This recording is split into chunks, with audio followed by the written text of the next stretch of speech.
Hey everyone, my name is Mike Henry, and this is my Procreate 4 demo for the piece I call Smooch. So when I started this, I wanted to do something that was similar to the girl that I did before, who's wearing the Macross jacket. I wanted to do something that was like no shading and just simple sort of cell animation looking.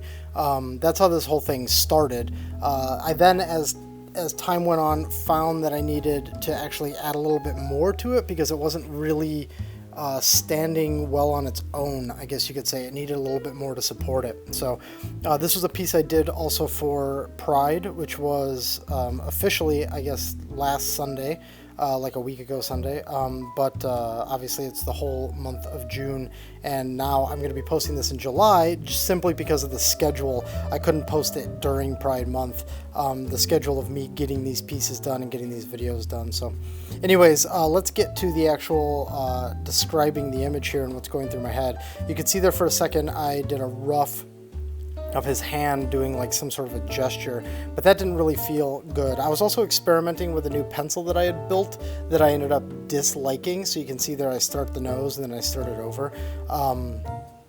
There's really nothing more interesting to say about that pencil. I was just messing around with stuff. There was no grand scheme there.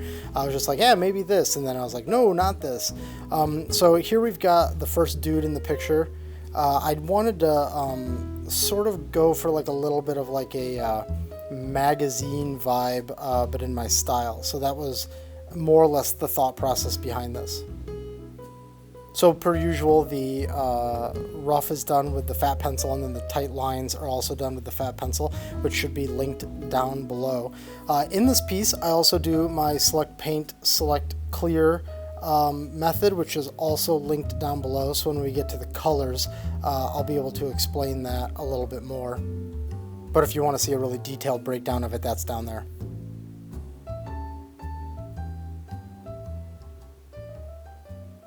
There's not a whole lot to say about this stage of the drawing, to be honest. I roughed in the guy, and it was exactly how I wanted him to look, and then it was just about going through the motions of tightening up the lines on that. When I add the second dude into the image, there's actually a lot more problem solving that goes on. So I'm going to go ahead and be quiet for a bit, and you can just watch the sort of drawing part of this guy go on.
And so now here we start on guy number 2. That's the easiest way to refer to these guys since I don't have names for them. So guy number 2 is kissing guy number 1. And honestly, I don't really ever draw people kissing that often. So there was a whole lot of like solving that I just sort of had to do in my own head. I mean, I've obviously seen it plenty and I've seen people draw it plenty, but I was like, okay, so, exactly how should this be? How should I represent it? Especially in what will ultimately be this cell shaded style that I'm going to go for. So that was just, getting the rough in is fine, but then when I was actually getting to the final treatment, it was, there was some solving that had to happen. So originally he was just going to be leaning back and kissing the guy. Then I thought, it might be kind of interesting and there's more interaction. So you got this version here, I was going to have his arm around him, but then it just felt like really forced and really fucking weird. And I was like, yeah, okay, why does it feel like it's like an unwanted advance now? So I just said, okay, let's go back to the more like cute, like leaning back vibe of the original one. So we go back to this. Here I start going into clean lines, and while I'm doing the tighter lines, I'm starting to think to myself, well, there's a whole lot of kind of dead space over around his chest area, and there's not a whole lot of storytelling going on other than the fact that the guy on the right is fond of the guy on the left in some way or another. And so I was like, well, what can we do? Well, let's just think about some environment. They're at like a park somewhere, and then I eventually add a soft drink in his hand. That's not like it's not like the deepest storytelling in the world, but it at least adds like a little bit more of what might be going on in the scene when the moment was captured.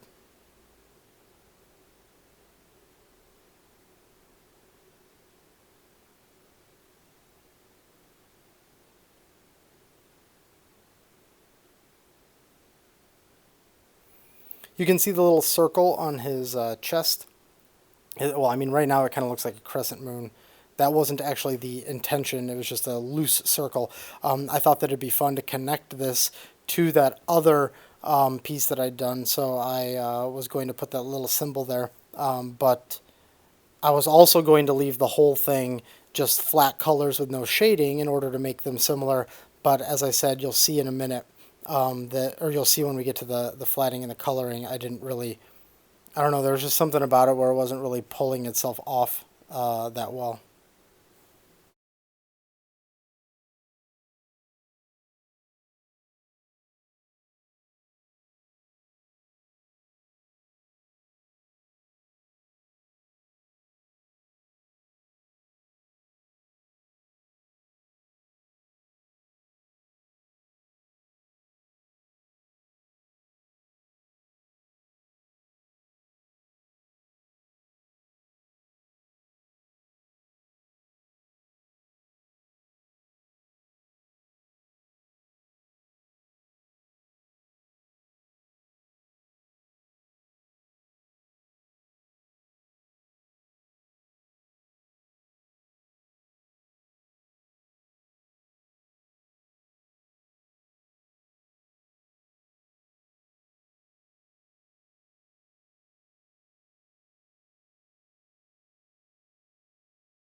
So now we're just going to wrap up the polo shirt that he's wearing, and it's about time where I'm gonna start adding in the cup.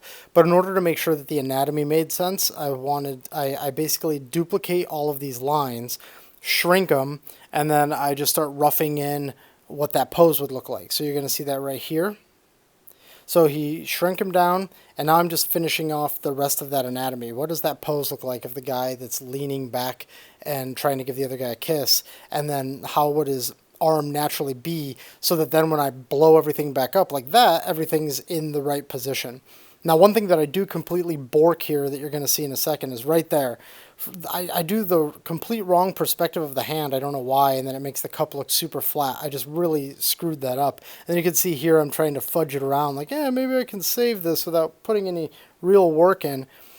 This is now where I thought to myself, well, if he's leaning over, maybe the other guy's shoulder is pressing on his, and then I abandon it. So you can see there's a lot of like, how the fuck does this work going on in this image? But I end up, in the end, I think reconciling it. So now here I'm doing some of the stitching around the collar. It's just making it a little bit more elaborate. And now I'm finishing off the cup that he's holding. You can see doing the lid right there. And at this point I had some ideas for how I could make the lid look like that translucent plastic, but that was going to have to wait until the colors. So the fun stuff was going to have to wait into the colors. Right now it's just drawing it in there. And so you can see I've got that rough hand just reduced in opacity. It's like a ghost haunting me in the bottom right. It's a thing I'm going to have to eventually get to, as long as I'm not too lazy. That's the crux of the whole thing. Don't be lazy. That's what I'm saying to myself at this point. You're going to try and fix this hand just by good line quality, but that's not going to fix the hand. You can see I was in denial for quite some time. Look at how flat this makes the cup look. No matter how much curve I have to that top lid, by having the hand in the wrong perspective, it's almost straight on with us, a little bit down. I mean, it totally breaks the cup. And that's when I'm like, okay, let's redraw this. So now I've got a better perspective, but that's still not the way you hold a cup. And so it's still stylized, but this is now much more accurate to the way somebody might be holding a soft drink cup. This is what I had to fix, that my brain was just not letting me get over, or I was just being too lazy about it, or whatever it is. And now we finally have the more natural pose for the hand holding the cup. I did still stylize it quite a bit. It's not the most natural thing, but there's a lot of things about stylization that might not be super natural, or you try to find something that feels natural, but it might not be 100% accurate. Or at least I do. Don't take anything I ever say as being 100% correct. But anyways, I just always find that there's some degrees of stylization that you are okay with them not feeling totally natural. So the hand was too big, so I sized it down just a little bit. And now we get into the colors.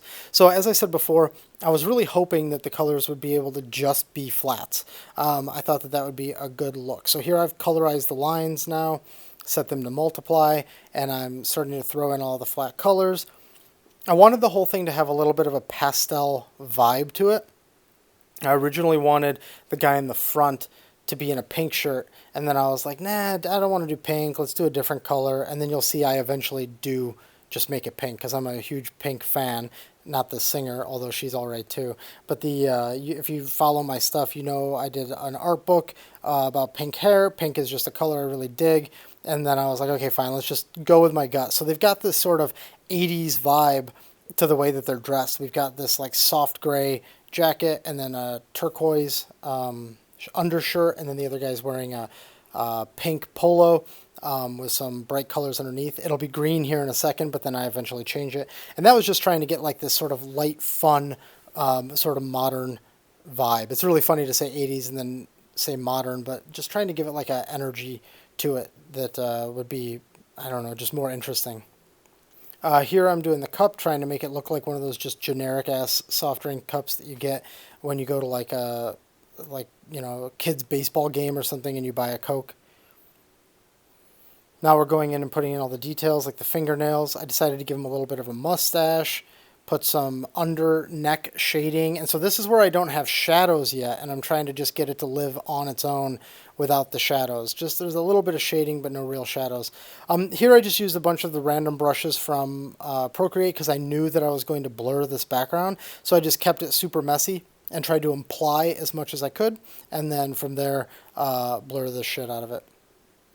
not only do I blur it, but I start adding a lot of color adjustments over the whole thing because I was trying to find an interesting vibe for this, and it was just hard for whatever reason. I can't say exactly why, but now there we go. We finished that, and we get some highlight on that on dude number two's face. And then this is where I'm like, okay, fuck it. We're going to do some shadows. So we're doing shadows with a very light desaturated brown, like a tan. And I'm using the Select Paint, Select Clear method, so click that link down below in the description if you want to check out exactly what I mean.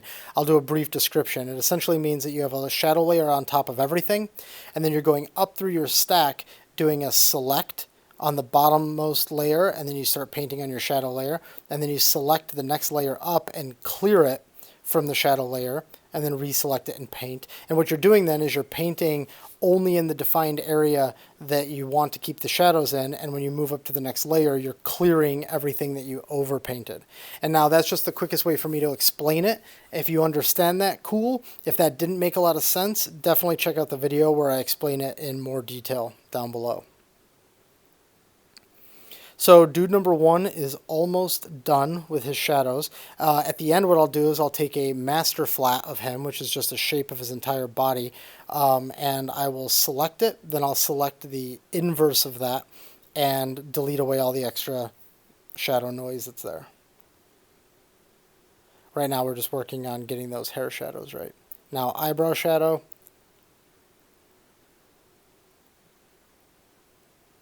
A little more hair business.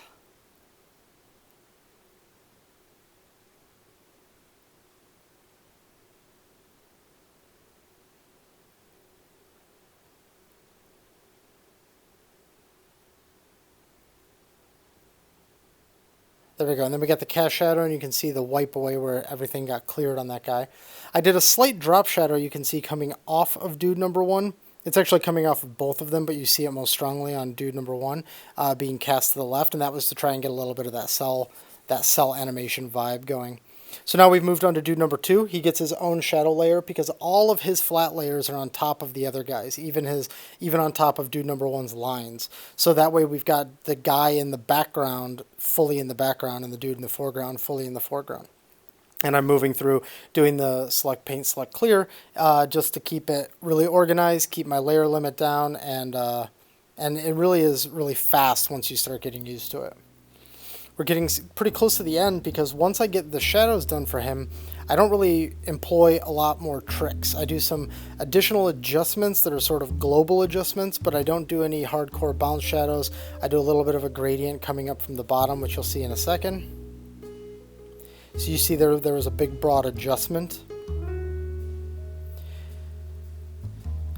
We've got a bit of a highlight blur going on where I'm taking all of the highs and blurring them out a little bit into the shadows. And just a couple of little adjustments here or there and some light leaks at the top. And that's it. That's really all it took for this one.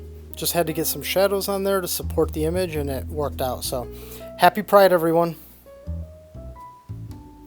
Thanks for watching. If you enjoyed the video or any of the others, please consider liking and subscribing. And if you're looking for me on the internet, these are the places where you can find me.